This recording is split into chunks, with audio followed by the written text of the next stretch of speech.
Welcome to another recording. This is for the Edexcel Higher Tier Mathematics Paper 1, June 2012. Okay, first of all, don't forget, always going to have a formula page there. We may come back to that later on. But for now, let's just start with question 1. As I sometimes do, I've written some things to remind myself here so it's a bit quicker to go through, so that hopefully you're not spending quite as long doing that as you may sometimes. I'm just going to check. I've got the lamp on there as well, with shadow. Okay. So, Sam wants to find the type of films people like best. He's going to ask whether they like comedy films, action, or science fiction films, or musicals. Design a suitable table here for a data collection sheet. So it's not a questionnaire this time. So my table is going to be the name of the person, or reference of the person, i.e. A, B, C, D. I'm then going to have their favourite film, and then I'm going to have their second choice. I'm just going to make that into a table. I ought to be using a ruler really, but for the sake of speed I'm just going to do it like this. And there we go. And I think just to make a little bit easier for myself, I'm going to have a little key here about the choices I can use. I'm going to say comedy is C, action is A, science fiction is S, and finally the last one was musicals. Is going to be M, and there it is. Quite straightforward. Okay, Sam collects his data by asking 10 students in his class at school. Okay, this might not be a good way to find out what film people like best. One reason, and notice only one, he is only asking, I'm going to go for a certain age group. So he's not getting a representative sample.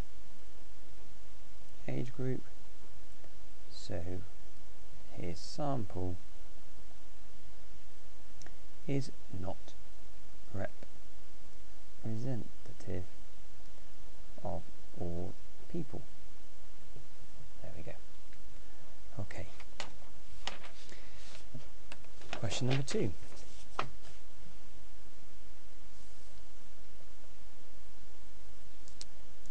The diagram shows a patio in the shape of a rectangle. The patio is 3.6 metres long, 3 metres wide.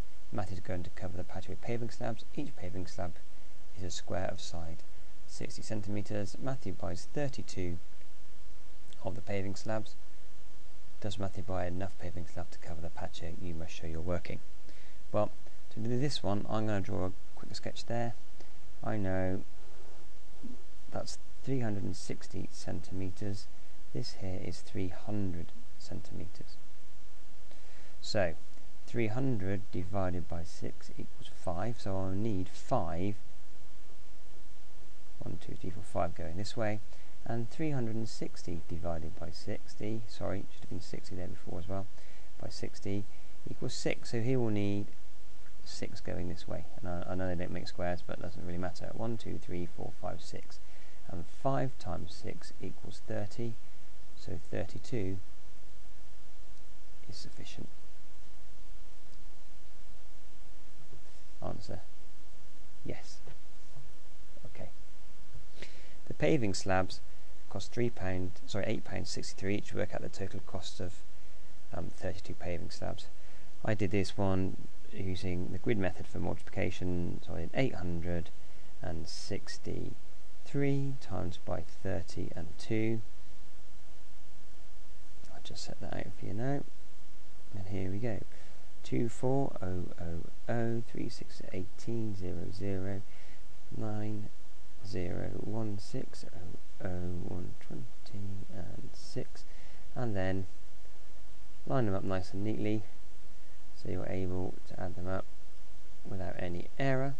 And when you do add them up, £276.16 should be the total. 276.16.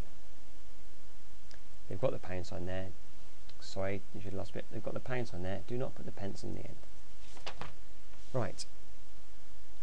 Bill uses his van to deliver parcels. For each parcel Bill delivers, there's a fixed charge plus £1 for each mile. You can use the graph to find the total cost of having a parcel delivered by Bill. There we go. How much is the fixed charge? Well, the fixed charge is what it costs you even if there's no mileage. So clearly that's going through the 10 there. So it's £10. It's like the intercept on the graph y equals mx plus c. It's like the plus c. It's the fixed charge. Ed uses a van to deliver parcels. For each parcel Ed delivers, it costs £1.50 a mile. There is no fixed charge. Compare the cost of having a parcel delivered by Bill with the cost of having a parcel delivered by Ed. Well, they've drawn a graph for Ed, so I thought I'd quickly draw one for Bill, so I'll draw one for Ed as well. No miles doesn't cost you anything. It costs £1.50 per mile, so 10 miles is going to cost you £15. And I carried on like that, working out different costs, and found out that I would get a graph that went through those points there. I can then use my ruler to join those up, and this would be the cost of Ed's. So I'm just going to write Ed on there to help us. That was what Bill was. Okay. Now quite clearly, Ed is cheaper until the price point, until the distance of 20 miles, after which Bill is the cheaper. So I'm just going to write down the comparison. Ed is cheapest up to 20 miles, then Bill becomes cheaper. There we go. We'll get a mark for the graph as well there. That's how you've worked it out. Okay. Here are the speeds in miles per hour of 16 cars. Draw an ordered, notice it says ordered stem and leaf diagram for these speeds. Okay, we're looking down the bottom here and getting 3 marks for that. Remember, stem and leaf, A, O, K. Order it, they remind you of that. And finally, a key. A-OK for stem and leaf. Right, so very quickly I just started jotting down the numbers. 3, and there's my stem, and then the 1 for 31. 5 and 2, 4 and 3, 4 and 9, and so on. I'll just quickly do that to save you time. I'm sure you can see how I was doing that. Just reading them from there and recording them in here. And that was my unordered stem and leaf diagram. I now need to reorder that for each leaf. So 2 and 9, then 3, 1, 3, 5, 6, 9, 4, 2, 3, 3, 4, 6, 8, 9, and 5, 2, 4, and finally 5. Okay. 1, 2, 3, 4, 5, 6, 7, 8, 9, 10, 11, 12, 13, 14, 15, 16. I've got them all in there. Are they in order? Yep. Have I got a key? Nope, not yet. I'm just going to write 5 stroke 2 is 52. A-OK. All 3 things done. Should be picking up 3 marks. Question number 5. You can work out the amount of medicine, C millilitres, to give to a child by using the formula C equals MA over 150.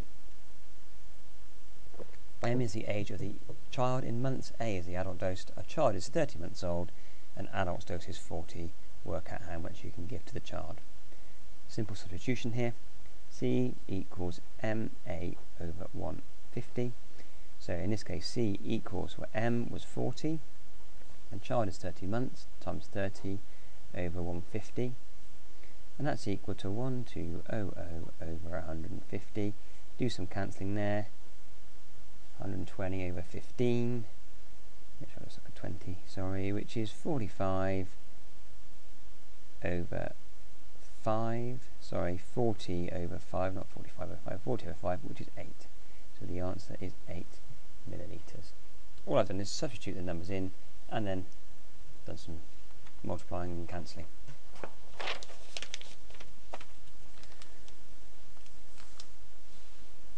Here are the ingredients needed to make 12 shortcakes. Liz makes some shortcakes, uses 25 millilitres of milk. How many shortcakes does Liz make? Right, I know that 10 millilitres of milk makes me 12 shortcakes. She's got 25. So effectively she's times by 2.5. She's doubled it and added a half again. So I need to do the same to the number to work out how many she makes, the number of cakes she makes. I'm going to double it and then add on half again. Well, double it's 24, half of 12 is 6, makes a total of 30. So she can make 30 cakes. That's going to write times 2.5 down there as well, so my method's clear.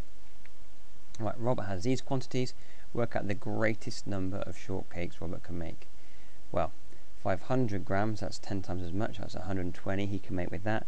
1,000 grams of butter, so that's going to be 60 of those he can make. 1,000 grams of flour, he can make 60 there. 500 milliliters of milk, well 10 makes 12. 500, I've got myself lost here a minute. 10 milliliters of milk makes 12, so 500 is going to make 50 times as much as 12, which is way more. 50 times 12 is way more than 12 than that, so it's going to be 60. 60 is the limiting factor there. Sorry, I'm not showing it there. Okay. Buses leave Acton every 24 minutes. The Barton bus leaves the same station every 20 minutes. A bus to Acton and a bus to Barton both leave the station at 9 AM. When will the bus to Acton and a bus to Barton next leave the same station? The station at the same time. Okay, well I could do lists of times to go down. That could be actually quite a quick way of doing it. The way they're expecting me to do it is to find the lowest common multiple. And to find the lowest common multiple, I need the lowest common multiple of 20 and 24. Well, 2 goes into both. That leaves me with 10 and 12. 2 goes into both of those again, which leaves me with 5 and 6. I can't split that down anymore. So 5 times 6 is 30. Double it is 60 is 120. So 120 minutes is the next time the lowest common multiple. So that's the next time they will both come. So leaving at 9 o'clock, 120 minutes later is 11 o'clock. So I'm going to write LCM equals 120. So 9 o'clock plus 1 hour 20, sorry, not 1 hour 20, 120 minutes, because it was in minutes I was dealing with there, is going to be 11 AM. So the answer there is 11 AM. Okay. Now for a little bit of algebra. Expand, that means multiply out. You've got to learn that word expand means multiply out. So multiply out this bracket. 2 3s are 6, so it's 6y minus 3 times 5 is 30, 30. 6y minus 30. Next question, factorise completely. Often it says fully, but in this case it means completely. So what's the maximum I can take out from both? Well, there's a 4 in both, there's also an x in both. That's it. So it's 4x brackets 2x. 2x times 4x will give me 8x squared plus y. Y times 4x is 4xy. So the answer is 4x brackets 2x plus y. Make h the subject of the formula. T equals gh over 10. So in this case, I'm going to need to start with h. I times it by g. I then divide by 10. And that gave me t. So undoing that t times by 10 divide by g will give me h, which is the subject I was looking for. So reading it off, t times by 10, that would be 10t, divided by g, make sure it's all divided by g, will give me h. So h equals 10t over g. 10t over g. Okay.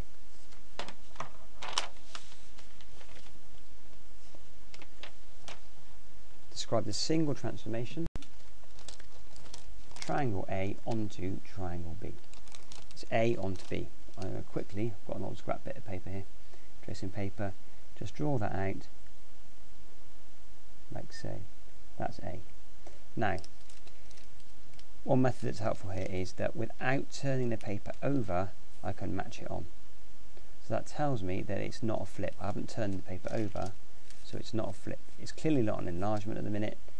Must be a rotation. It's not a translation change. I changed the orientation. It's not upside down anymore. Must be a rotation. I'm going to guess there. Spin it around. It works. So it's a rotation about the point 3, 3. So rotation about 3, 3. Final thing we need is the degrees in the direction. 180 degrees. I don't need the direction in rare case, because 180 degrees doesn't matter for 180 degrees whether I go clockwise or whether I go anti-clockwise. I'll always end up there. Okay. Okay, there's a little star by it. This means it was a functional question. Got to do some thinking and some working out and make a comparison. Rail tickets and cheap trains are two websites selling train tickets. One of them has got a credit card charge of 2.25% and then a booking fee of 80 pence. The other one, 1.5% of the credit is the credit charge, and then £1.90 for the booking fee. Nadia wants to buy a train ticket. The ticket is £60 on each website. She's going to pay for them both by the credit card, which will be cheaper. So it's a non-calculated question, so I've got to do some working out what it's going to be. My usual method is 100% equals £60. So 10% is going to be equal to £6. 1% therefore will be 60p. 0.5% will be half of that, 30p. 0.25% will be half of that again, which is 15p. So that's my percentages. And I've picked ones that I know I need that are going to make these numbers here. So first of all, rail tickets.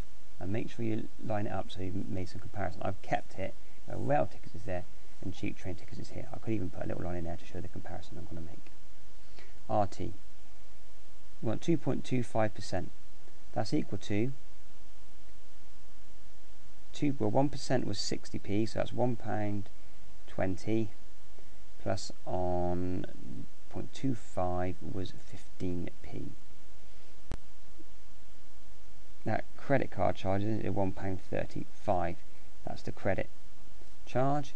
£1.35. I wrote 38. I meant 35 there. I've then got to add on the 80p for the booking fee. That comes to £2.15. For cheap tickets, the credit is going to be 1.5%. So that's 60p. Plus the 30p is 90p. I've then got a booking fee of £1.90. Add them up, £2.80. Cheaper one here is, sorry, I've done that wrong. Shouldn't put the pence there. It's £2. £2.80. So the cheaper one, don't want a cheaper one. Will it be cheaper for Nigel to buy a train from rail tickets or cheap trains? I've got my two there, and so I now need to say RT, rail trains, is the cheaper of the two. There we go.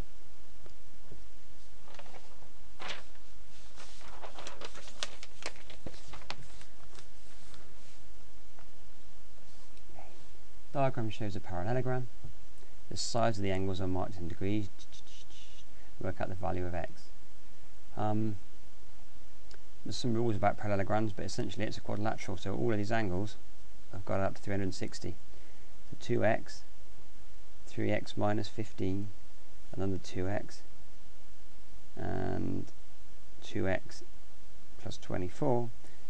All of that comes to 9x, yep, and plus 9. Has got to be equal to 360 degrees. Now you could take the 9 off and then start doing some division. You haven't got your calculator in this paper, don't forget. For me, I could see it factor, so I did 9 to x plus 1 equals 360. I know that 4 9s are 36, so I can say that dividing that by 9, x plus 1 is going to be equal to 360 divided by 9, which is 40. Take off the 1, x is going to be equal to 39 degrees. So x equals 39 degrees. Okay, you could have done it differently. You could have written here that 9x is going to be equal to 351, and you've got some division to do. Up to you. I found that way easier. Right, This was a bit of a problem, this question, because when I read it I realised the photocopy hadn't quite copied that face there. I think it's that face, I guessed it was, and that's how I've worked this question out. So, Jane has the carton of orange juice. The carton is the shape of a cuboid. The depth of the juice in the carton is 8 centimetres. So originally it's 8 centimetres. That's 28. It's going to be roughly about there somewhere, isn't it? I'll just draw it in faintly so you get the idea. The juice is going to be up to about there somewhere in that carton.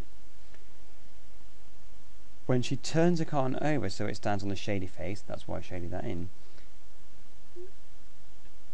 work out the depth in centimetres of the orange juice now. So first of all, we know it was 8 when it was on this bottom edge here. Well, 6 times 10 equals 60. That's the cross section of the bottom of the box. It was 8 centimetres deep, so 60 times 8 equals 480. So I know I've got 480 centimetres cubed of juice in the carton.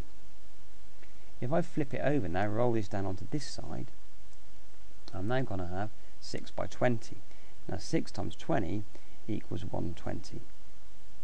I've still got that 480 millilitres, or centimetres cubed, sorry, so it's now being shared over a cross-section area of 120. So 120 into the 480 will give me 4. 4 12s are 48. So it must be 4 centimetres tall.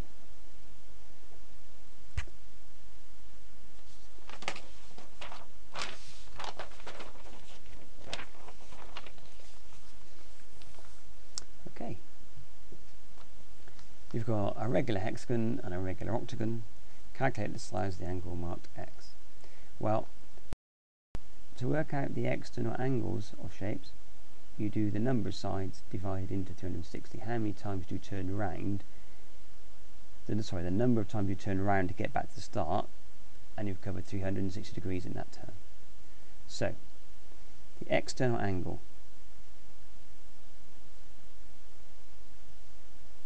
of the octagon is equal to 360 over 8, which equals 45 degrees. Now, this is the octagon here, so that there is the external angle of that distance there, O. So I can write O equals 45 degrees. The external angle of the hexagon is 360 degrees divided by 6, which equals 60. So H equals 60. And on my diagram there, that must be H, because if we go around this way, walking around this shape, I make 6 turns of that amount, it must be 60 degrees. So X is equal to O plus H, this angle plus that angle, which is 60 plus the 45, which equals 105. So X equals 105 degrees. Sorry for that, X equals 105 degrees. Okay, the diagram, that's lucky. I've managed to have an angle measure handy. The diagram shows the position of lighthouse L and harbour H. L and H. The scale in the diagram is 1 centimetre equals 5 kilometres. I'm just going to write it down here for me. 1 centimetre equals 5 km. Work out the real distance between L and H. Right, I'm going to get a ruler and measure it. That is 7 centimetres. So 7 centimetres. I've times there by 7. That means I've got to times that by 7. 5 sevens are 35, and it's kilometres. So it's 35 km. Measure the bearing of H from L. So I'm at there. I'm at L, and I've got to find out what H is. So I'm just going to line up my 0 point. There we go. Very accurately on the middle bit here. Struggling a bit, a bit wobbly. Okay. And then I'm supposed to turn it around and measure around here. Now it's not 350, 340, 330. I need to go 10, 20, 30, 40. I think that's 110. I'm going to go with 110. 110 degrees. Okay. A boat B is 20 kilometres from H on a bearing of 4040. 20 kilometres from H on a bearing of 040. So H on a bearing of 040, where 040 is 40 degrees. So let's line up there from H. 40 is there. Get my ruler. Very quickly just draw a line all the way through there. That's the bearing line one on, and it is 20 kilometers. Well, I had 1 centimeter was 5 kilometers. I now know this is at 20 kilometers. I've times by 4, that must be 4 centimeters. So I now need to measure neatly 4 centimeters from there. It's not the best ruler I've got here, sorry. That's there. 4 centimeters is there. Label it B for the boat. B. Okay. Job done.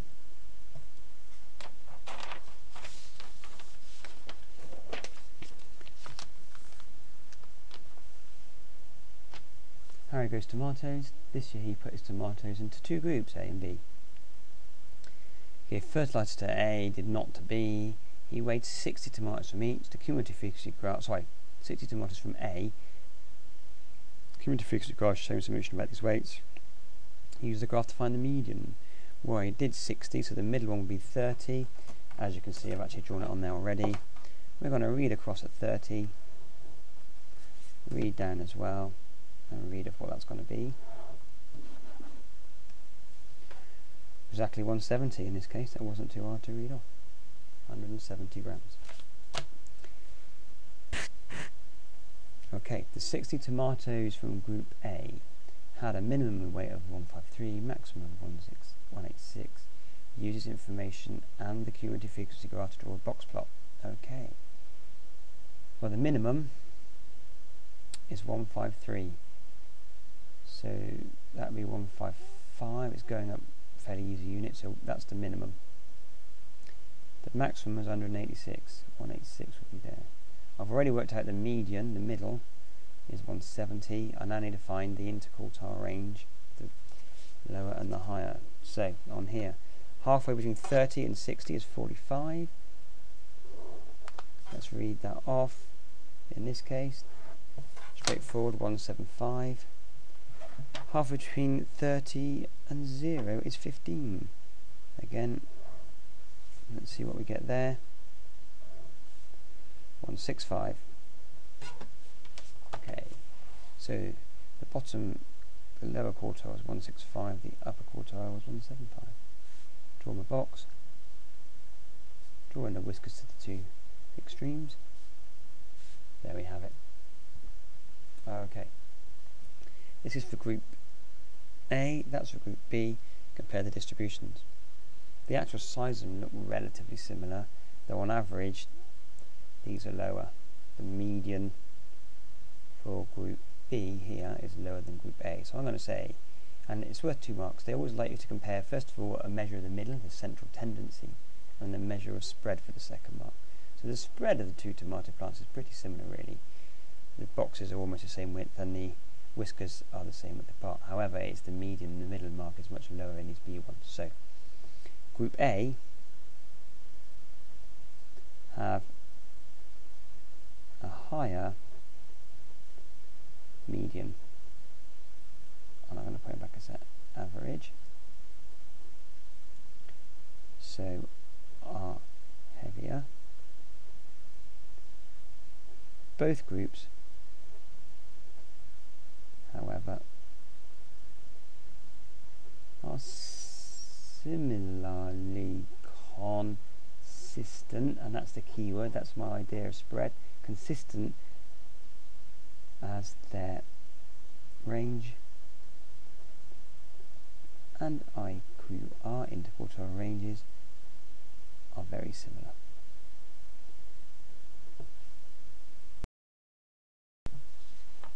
Notice it's 2 marks. You've got to compare the average, the median, as I said before, and then the consistency, how spread out it is. Central tendency and spread. You must make a comment about both in every single one of these times when you're comparing box and whisker plots.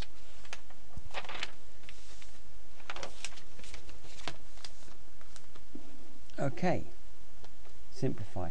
It's a bit hard for you to see, so I'll write it out. M to the minus 2 to the minus 5. Well, when we have powers of indices there, we times together. So we have got, it's not to the minus 5, so I've read it wrong, it's to the plus 5.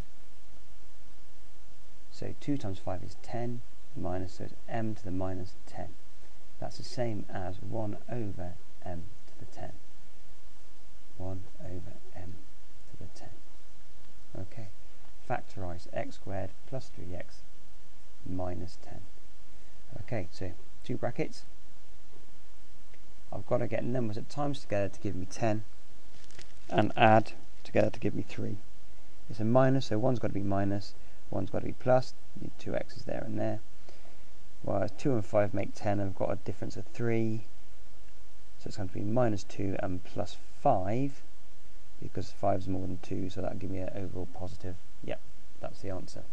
So factorising that is x plus 5, x minus 2. Okay, in the exam, if you wanted, it may be a good idea to do x plus 5, x minus 2, x squared plus 5x minus 2x minus 10. 5x minus 2x is 3x, so it's x squared plus 3x minus 10. That's what I wanted, I got it right. Write down the value of 10 to the 0. Anything to the 0 is 1. That's a gift of a question. Just walk in there and know that, can't you? Right, write down 6.7 times 10 to the minus 5 as an ordinary number. There's lots of ways of doing this. I've struggled lots of times to teach it to students. I've come up recently with a new way of doing it, which is where I just start off. It's minus 5, so it's going to have to be obviously less than 1. I'm going to be going backwards. So what I've taken to doing is drawing out the place values by just having lots of zeros, and then I start writing down my number. The 6 has got to go from here, so I should have written it there. The 6 has got to go from here backwards 5 steps, 5 jumps. So 1, 2, 3, 4, 5. The 6 is there, that means the 7 will be there. And now I'm just going to let these fall down from above where they are, and that's giving me my answer. 0.000067, 0.000067. I'm going to count backwards, forwards now, sorry. 1, 2, 3, 4, 5, it will be back there. I'm happy that's right. Okay, work out the value of 3 times 10 to the 7 times 9 times 10 to the 7. Okay, times the normal bits together first. 3 9s are 27. 10 to the 7 times 10 to the 6. Adding indices, sorry, timesing those numbers, so we're adding those two indices numbers there. 7 and 6 is 13, so it's times 10 to the 13. However, give your answer in standard form. We can't have 27, we need to have 2.7. Remember, we can only have one digit in front of the decimal place there. So it's times something. I've made this number smaller, so to compensate for that, to keep this number the same, I'm going to make this one bigger by a factor of 10. So 2.7 times 10 to the 14. Okay. Oh, now this was an interesting question. Triangle ABC is drawn on centimetre grid paper. A is a point 22, B is a point 6,2, C is a point 55. Triangle PQR is an enlargement of triangle ABC with a scale factor of 1/2 and centre 0, 0.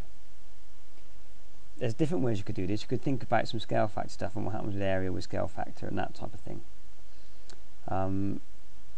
which would be a high level question, or you could just draw it. I was just going to draw it to make this a bit more straightforward to do.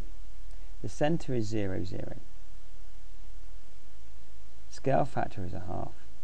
So I'm now going to work out, I'd walk 2 along 2 up to get to A. So my new A would be 1 along 1 up. To get to C, I walk 5 along 5 up, but half of that is 2.5, 2.5, which is there. To get to B, it's 6 along 2 up, half of that is 3 along 1 up. So very quickly, I've been able to draw my new triangle. All I've got to do now is find the area of that. Well, it's 2 by 1.5 high. So it's 2 times 1.5. Then you've got to halve it because it's a triangle. Well, you didn't need to times in the first place. It's just going to be 1.5, isn't it? So the area is 1.5. The other way you might be able to do it is say 1, 2, 3. It was originally 4 by 3. 4 by 3 will give you 12. Half of that is 6. So the original is 6 centimetres squared. Now, we're using a scale factor of 1/2. The area factor will be 1/4. and a quarter of 6 is 1.5. That would be the other way to do it. A quarter of 6 equals 1.5. Half would be 3, half again 1.5. So either way you could do it. If you didn't like the enlargement bit, you could do it by knowing the scale factors.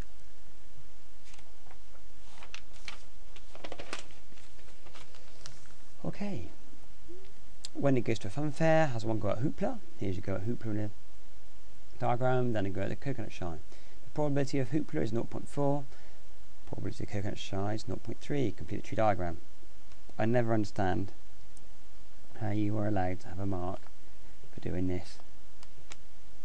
In fact, 2 marks for doing that. I'm just amazed by it. There you go, 2 lovely easy marks. Work out the probability that Wendy wins at hoopla and also wins at the coconut shy. So we're looking at a win-win situation here. So we want win-win. That is 0.4 times by 0.3. 4 3s are 12, so it's going to be 0.12. There we go. Answer 0.12. That was a pretty straightforward 4 marks, particularly around question 19. Okay, solve the simultaneous equations. Not the easiest of ones, these ones. Nothing here is looking nice. The 5 don't match with the 4, the 2 don't match with the 3. I'm going to have to do some multiplication of one or the other, and both probably. Changing them both up to 20s maybe, and then do subtraction. I don't like the subtraction, I can avoid it. I've got a plus and a minus, so I'm going to add them together. I'm going to equate here, I'm going to equate the y's. Right, I'll take you through it. I'm going to first of all just recopy 5x plus 2y equals 11 and 4x minus 3y equals 18. Let's call that equation 1 and that equation 2. You don't need to do this number in the equations if you don't want to, but it's going to make it easier for me to explain as we go along. Right, I want to get that up to 6 because I can times it by 3 to get 6y, and I can get this one up to 6 by timesing it by 2. So I'm going to do equation 1 times 3. That will give me 15x plus 6y equals 33. I've just times everything by 3. I'm now going to do equation 2 times by 2. 2 4s are 8x minus 6y equals 36. 2 18s are 36. Right, I'm now going to add these two up. You could write that, we can just do it like this. 15, that gives me 23x. That's no y's, 33 is 69. So 23x equals 69. So x equals 69 over 23. How many 23s are there in 69? 3. X is 3. Okay, I need to find out what x is and what y is. I'm now going to substitute for x equal to 3 in equation 1. So equation 1, 5x plus 2y equals 11. So 5x is 3 plus 2y equals 11. 15 plus 2y equals 11. Take 15 from both sides. 2y equals minus 4, so y equals minus 2. I'm now going to substitute for x equals 3 and y equals minus 2 in equation 2 to check I've got them both right. So 4 times the x number, which was 3, minus 3 times the y number, which was minus 2, should be 18. 4 3s are 12, minus 6 equals 18. Is that true? 12 minus 6, 12 plus 6 is 18. I know it's right, got all the marks there. So careful, x is 3, y is negative 2. There we go. Okay.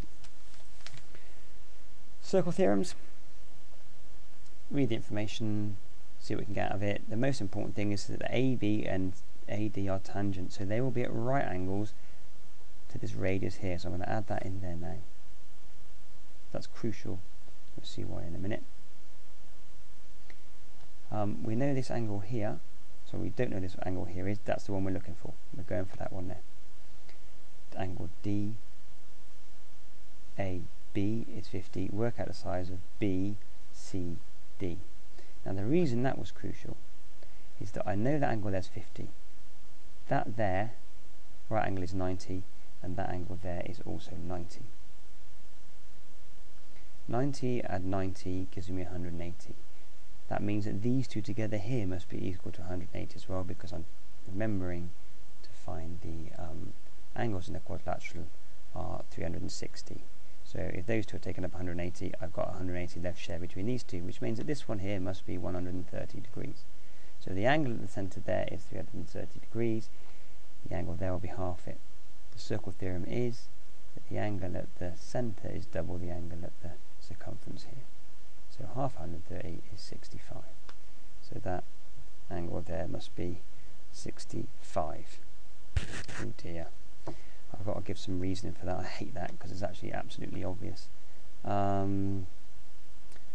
Let's go like this. Let's say ADO is 90 degrees tangent to circle, and ABO is 90 degrees tangent, this is my reasons, to the circle.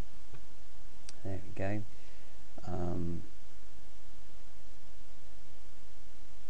A plus D plus O plus B must be equal to 360 degrees. Reason quadrilateral. Then I'm going to need to say therefore 50 plus DOB must be equal to 180 degrees. Therefore DOB equals 130 degrees. Therefore DCB is going to equal 130 over 2, which equals 65 degrees, because angle subtended at centre is double that at circumference. There we go. Sorry, I've written it like that. Right. Number 22. Information about speeds of 100 cars. Draw a histogram for the information on the table. Right. Histogram, we need to know here that for that we want frequency density, which is equal to the frequency divided by the class width. You've got to know that formula and remember it. It's very much like your physics, your general density. Density is the amount of stuff in the amount of space. The frequency density is the amount of things, the frequency in how much space, the width of the group. Okay, so I'm just going to add on a little frequency density column here for ease. And before I do that, I'm going to work out the width of each group. That's 5. The width of that one is also 5. The width of that one is 10, and that one's 20. Okay.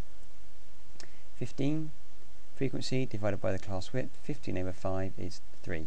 25 over 5 is 5. 36 over 10 is 3.6. 24 divided by 20, and divided by 10, which is 2.4, then halve it, is 1.2. There we go. I've now got to draw a histogram for that down here.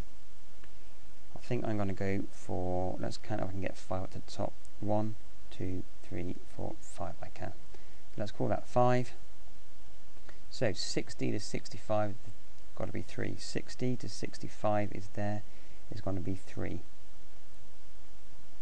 Again, you want to use a ruler. I'm doing like this so you can see as I'm doing it while I'm drawing, rather than the ruler getting in the way. 65 to 70, 5. So that's right up the top for this one. And again, I'm drawing it freehand so you can see how I'm doing it there rather than the ruler getting in the way. Okay. The next one, 70 to 80. So 70 to 80 has got to be 3.6. 3.6 would be there.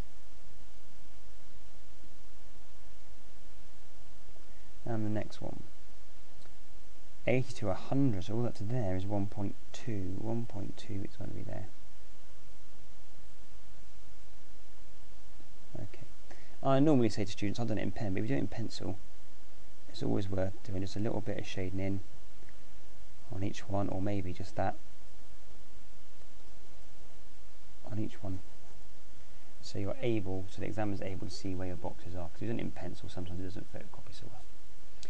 Work out an estimate for the number of cars with a speed of more than 85 kilometers. Right, so I've got to know something about 85, so I'm just going to draw a dotted line down 85 a minute. There we go.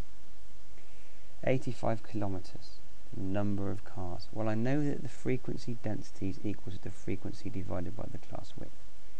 So let's put some information in there. It's 1.2, the frequency density is 1.2, and that is going to be the frequency, which I don't yet know, divided by the class width. Well, at this point, that's 10, 15. That's 15. So 1.2, 15, that's the same as 1.2 times 15 is going to be equal to f. I've just times both sides by 15 to cancel out that f, which is going to be 15 times 1.2, 12, 15, 18. 1.2 times 15 is 18, so it's going to be 18 cars. There we go. Excuse me.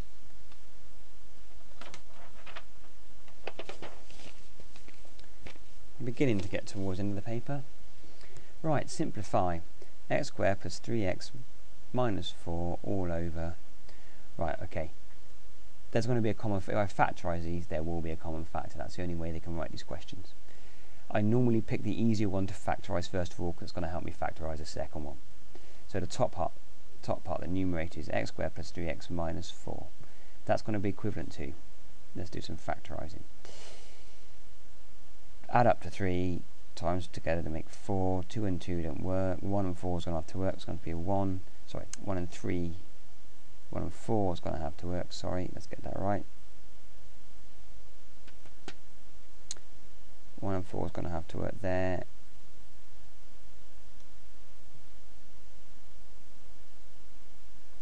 X, sorry, I got it wrong the first time I did it. I'm just getting myself confused there. X minus 1, x plus 4. That looks like that factorises out okay. 4 times minus 1 is minus 4. That'll give me 4x's minus, that's all right. Right, the bottom half, 2x squared minus 5x plus 3. Okay. Now, one of these brackets is going to have to be the same in order to do some cancelling, and it can't be the 4 because there's no way the 4 is going to make there. So I know straight away that one of them is going to have to be minus 1, so I shouldn't have written that 2x there. Let me cross that out again and write brackets, brackets, brackets. One of them is minus 1. That means to get the 3, the other one's got to be 3. I'm going to need an x and an x, but I'm going to have to get a 2x squared somehow, so one of these has got to be 2x. I'm just going to have a little guess. I'm going to guess it's this, no, let's guess it's this one first of all. That was 2x. I get 2x times a minus 1 will be minus 2x. So minus 2x, that's going to be a plus 3, add plus 3, that doesn't work. Minus 2x, let me do it properly for you. I'm not explaining it very well at all. I'm going to guess it's 2x plus 3 and x minus 1. 2x squared plus 3x minus 2x minus 3. They equate to give me minus 1x, and I want minus 5x, so that hasn't worked. Let's try putting in the 2x in the front here, so 2x there. So I was doing that one, I'd have 2x minus 1 and x plus 3. 2x squared minus an x plus 6x minus 3. 6x take 1x is 5x. So that isn't looking great either, is it? So I want minus 5x. Let me do it again. I've made a complete mess of this, I'm sorry. X squared minus 5x plus 3. I don't want to factorise that. Let me just check I factorise that top one, okay. Yeah, I'm sure I have. So, x, I'm going to need definitely to have a minus 1, I'm sure of that. Because I need that minus 1 to go with there. Oh, it's plus 3 on the end, that's so stupid. I didn't look. It's plus 3, so it's got to be a minus and a minus. So it's going to be x minus 1 and x minus 3. Right, if I put 2x in there, I'm going to get 2x times a minus 1 is minus 2x. X times that's another minus 3x, which gives me minus 5x. I'm sorry I was so stupid there. Okay, so the top half is going to become x plus 4 x minus 1, and the bottom half is going to be 2x minus 3 and x minus 1. Now those two cancel out, which leaves you with x plus 4 over 2x minus 3. I'm very sorry I made such a meal of that. Okay, let's see if we can do this one better. 4 over x plus 2 plus 3 over x minus 2.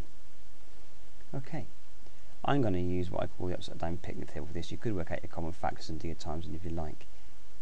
But if I do a picnic table, it's like that. So I need 4 lots of x minus 2 plus, because it's plus in the middle, 3 lots of x plus 2, all divided by the 2 times together, x plus 2, x minus 2. Okay, let's times the top out. I get 4x minus 8 plus 3x plus 6. That gives me 7x. I'm just not worrying about the bottom for the minute. It's just doing the top bit is equal to that, which is equal to 7x minus 8 minus 2. I can't do anything with the bottom. Leave it in its simplest form, so I want to leave it factorised if I can. So it's going to be 7x over x plus 2x minus 2. There we go. Number 24. Express the recurring decimal 0.281, recurring bit is the 81, as a fraction in its simplest form. Okay, I'm going to say, the common thing to say is that r is equal to 0.281, but it's 81, 81, 81, because it's recurring and recurring and recurring. Because the pattern recurring is over 2 numbers, I'm going to work out what 100r is. Now 100r is equal to 28.181818181, and so on. Now that's where the trick comes, because if I take these away now, 99 take away 1, sorry, 100 take away 1 is 99r, 28 take away 1.28, got that right, that leaves me with 27.9. So 99r equals 27.9, so r is equal to 27.9 over 99. Or, getting rid of that decimal bit there, 279 over 990. Can I do any cancelling there? If I do cancelling there, I did it quickly before, if you can do some okay, it comes to 31 over 110. I knew that divided by 9 because I added it up. 2 add 7 is 9, add 9 is 18, so it's divisible by 9, so I did some working out and divided by 9. I don't want to waste my time showing you how to divide that by 9. I just want to go back to this and check I got it right. I did. There's a difference of 0.9 between 28, yeah, that's fine. I got that right. Okay. Still not quite there yet. Number 25. The diagram shows a solid metal cylinder.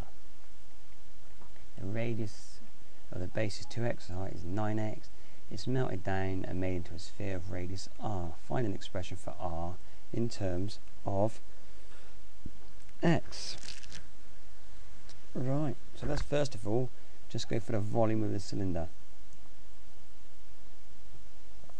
That's going to be pi r squared, the base, times the height. There we go. In this case, that's pi r squared is going to be 2x, that's going to be 4x squared. I've got that because 2x squared equals 4x squared. Got to times that by 9x. That's the height there. That's going to give me 4 9s at 36. I've still got the pi. X squared times x is x cubed. So the volume is 36 pi x cubed. Okay, volume of a sphere. Now if you're not sure what the volume of a sphere is, this is the time to go and look on your formula sheet. Volume of a sphere, 4/3 pi r cubed. So I'm going to write down vol of sphere is 4/3 pi r cubed. Okay.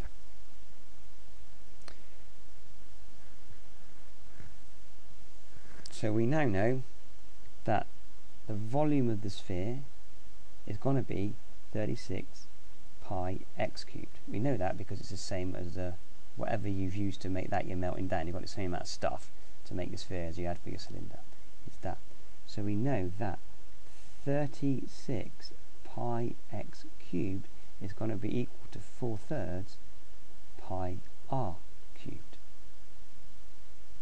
Okay, we can probably do a little bit of cancelling here.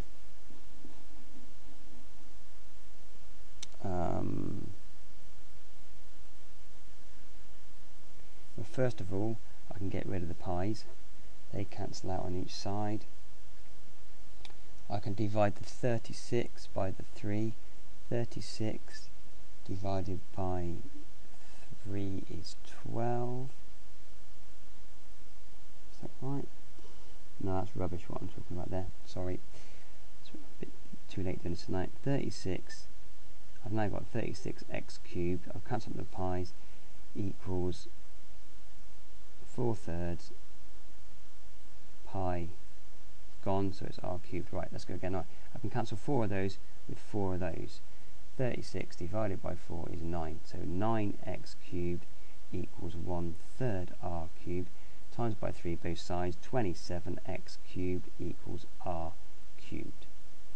Okay, they want an expression for r in terms of x, so I can't have r cubed, I've got to do the cube root of both sides, so the cube root of 27x cubed equals r. Well, the cube root of 27, 3 times 3 is 9 times 3 is 27, is 3. The cube root of x cubed is x. So 3x equals r. Okay. Sorry I was slow again now. I'm struggling a bit tonight. It's really quite late. I've had a long day. My brain's gone to sleep. Okay. I think this is the last question. Here we go. Okay. The graph of y equals fx is shown on each of the grids. There's one on the other side here we'll look at in a sec. On this grid, sketch the graph of y equals f of brackets x minus 3. Okay. So we're changing what's happening before we apply the function to it. Therefore it's going to shift on the x direction here, not on the y. And because it's doing first, you probably learned that it does it when it's positive it'll be negative, and when it's negative it'll be positive. So it's going to shift forward 3. So essentially the graph is going to shift forward 3 spaces. I'm going to pick the minimum point. This point, shift it forward 3. This point, shift it forward 3.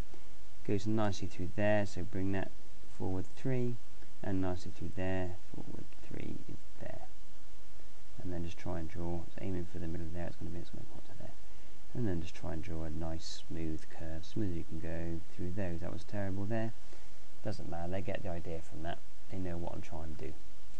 Okay, and the last one. Y equals 2f of x. So it's going to be what it was, but then doubled. So at minus 1, that'll double to minus 2. At 0, it will stay at 0. Now here it's at 3, so that will be changed to 6. That will also be 6. So my new graph is going to be through there, through that point, and back up, like so. Okay, there we go. Question's done. I think that's finished. I do apologise for the silly mistakes I made on the way through that, particularly not being able to factorise that 2x minus 5x plus 3, and also getting a bit confused with me cancelling there. Like I said, it's quite late tonight. I hope that's useful to you. Do come back. I'm going to try, I think I've got 10 in this series, that was number 3. I'm aiming to do all 10.